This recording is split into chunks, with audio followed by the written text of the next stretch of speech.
Hey, beautiful people. So I was asked, like, what do you do when you fail at business?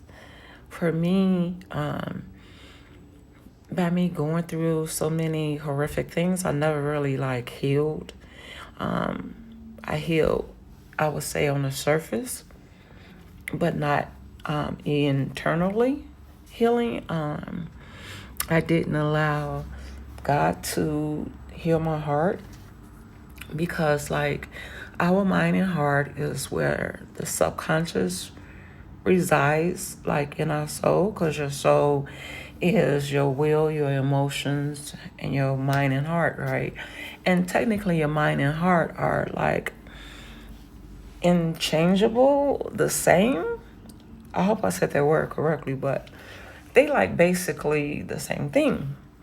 And so with your subconscious, it's like easy to think positive, easy to do things, but with your subconscious, I meant to say with your conscious mind, it's easy to think positive, do good affirmation and things like that. But with your subconscious, it's not, especially when you've been through horrific things and it's been shattered and broken and all of these things, because you really need to heal. You really need to put the pieces back together, no matter how it looks. So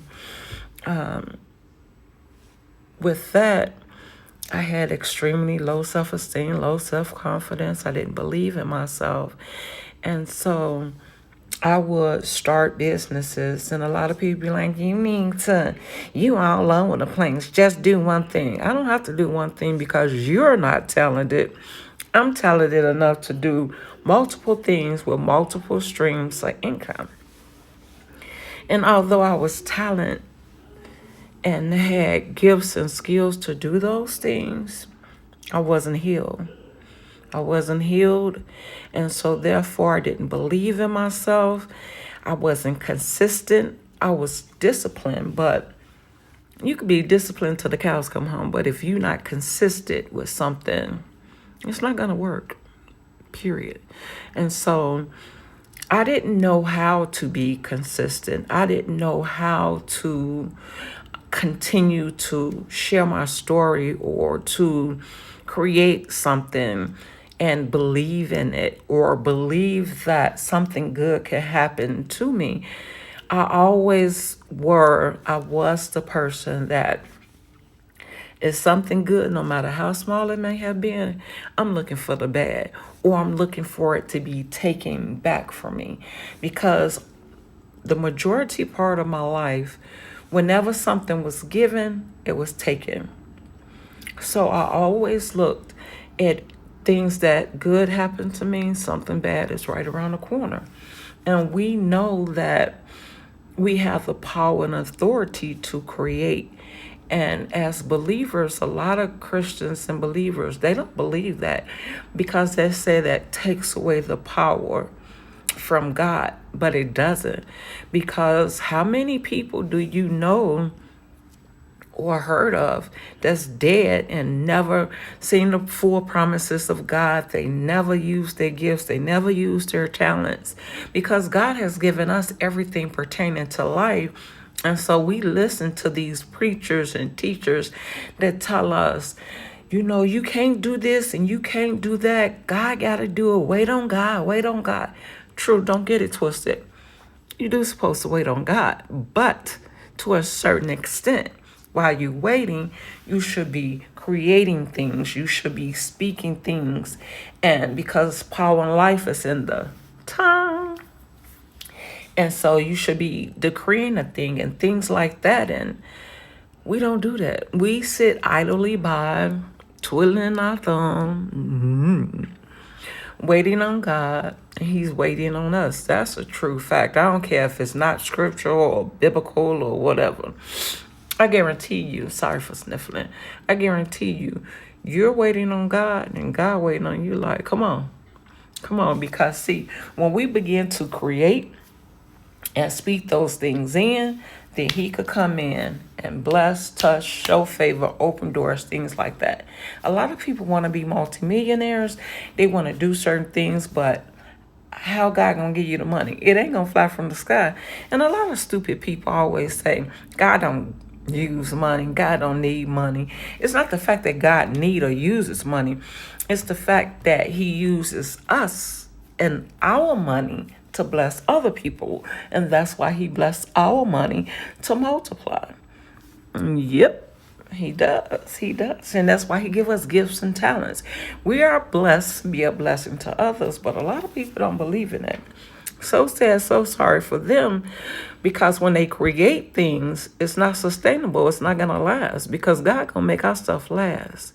God going to allow us to be the Josephs. You know what I'm saying? To help people, to show people how to save and save for a harvest, to be wealth builders and things like that. I think the greatest things to do is to build wealth. But a lot of times, out of ignorance, or when I had low self-esteem, low confidence, and all of that stuff, I was Gucci up and Louis Vuitton, Burberry. My daughter was grown. Shoot. And I had a good job, paying job. I used to buy myself the finer things, but now they're not important anymore. I've learned, I've grown, I've matured. And I'm not saying don't buy those things or you can't have those things. I'm just saying, before I spend $800 on a pair of shoes, I'm going to have at least $800,000 in my bank account. And I'm going to think twice, because there are so many homeless people, hungry people. And I just don't want to feed one person or something like that, because I could do that regular. No, I need God to give me abundance so that I could build homes and feed families and things like that. But anyway, I just want to articulate this well enough to say, like, it's us. We need to do it. We have to do it. We have been given the gifts and talents. This is our earth. I know that everybody say Satan is the god of this world, but this earth, Christ came and died and placed us back in right standing, in our rightful place, in our rightful authority, giving us back our rightful power. It belongs to the believer, the children of Yahweh. It's ours. It belongs to us. And so, again, we fail because we don't know who we are and whose we are.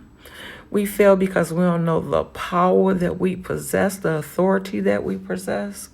We fail because we still operate in low self-esteem, low self-confidence, immaturity, things like that. We're not consistent. Oh, Lord, I was never consistent. I'll do a little bit and I'm on to the next project. And I'm not saying like you can't have multiple streams of income and use all your gifts. But what I'm saying is, when you create something, you need to give it your all. Like, I have books that I've written that hasn't done as well as I wanted them to do. Because I write a book in a heartbeat. I got 10 titles out. I write a book in a heartbeat. And I'm consistent and I'm disciplined and everything. But when it comes to marketing and selling it, can't nobody tell my story better than me. But yet, I'm like, I ain't got time for all that. I'll tell it a little bit and that's it. But now I'm consistent. I'm consistent this time around. I'm looking at my time. So we have to build our confidence. We have to build and change our perspective. We have to create the world, the mindset that we want, so that we are able to receive the abundance, the promises that God has for us. It's all about the mindset. Be ye transformed. Be ye transformed by the renewing of your mind. I hope this helps somebody. Anybody. Just one person. Like, follow, and share. Love you.